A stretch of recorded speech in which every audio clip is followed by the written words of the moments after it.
Industry thought leadership hyped the 10 cap, and it was a sexy pitch.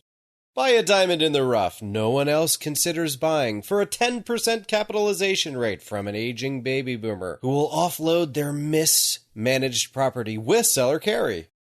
Levering up a 10% capitalization rate can yield a 20% plus cash-on-cash return. All you have to do is get over the fact that you're buying an undesirable asset. Oh wow, I found an opportunity no one else knows about, and I'm going to make a killing. Too many people fell for that pitch. I fell for that pitch. If you stick around the biz long enough, you'll realize that story died about 15 years ago. So, people adjusted. And the 8 became the new 10.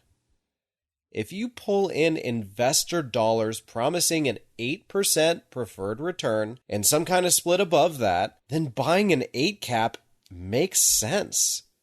The in-place cash flow covers the pref, and the leverage becomes the cherry on top, making the deal lucrative for the GP.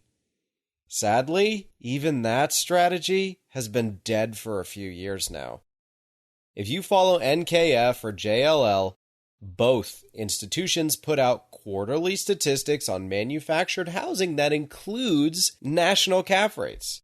NKF reported in Q2 of 2019 that the national cap rate for average mobile home parks hovered around a 6 cap.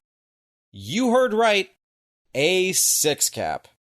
If you've done any cold calling, direct mail, broker outreach, or any lead sourcing, that should not surprise you. Prices have skyrocketed, and the data reflects that. Mobile home parks now trade just a few basis points higher than apartments. But why? It turns out the market figured out mobile home parks, and they've known for a while. If you offer the standard 8% preferred return, a 6% capitalization rate in place with leverage will boost you to and beyond your pref.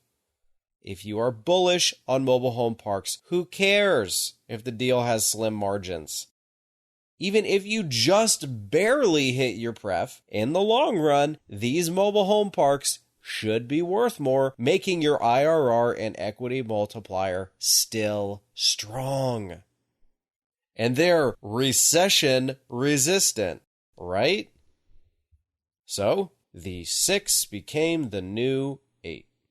People syndicating deals now have successfully compressed the cap rates on mobile home parks nationally. For more specifics, I explained this in the episode, How Smart People Outsmart Themselves. Today, mom and pops get inundated with cold calls, mailers, and all sorts of creative outreach from newbies all the way up to giant companies. If you get a hold of an owner, you will not be the only one speaking with them. What does all this mean for you? It means you need to drop the idea you'll consistently find 10 caps. It means you need to drop the idea that you'll even find 8 caps. The 6 cap is now. And it'll likely stay that way too until interest rates begin to rise or the economy takes a dip.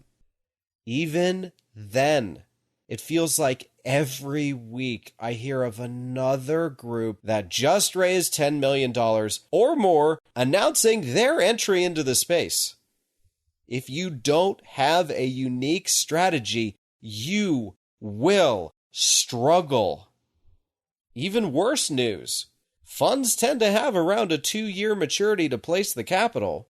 So if the economy takes a dip right now, these newer funds will have the capital to allocate. So a price correction likely wouldn't arrive until substantial amounts of time pass after the economic downturn. Unfortunately, to compete nowadays, you have got to get smart. You have got to be realistic about what's happening and how you can be competitive. Do not cling to information that lost relevance 15 years ago. or even 5 years ago. Go find what unique value you bring to the space. Then implement that with patience.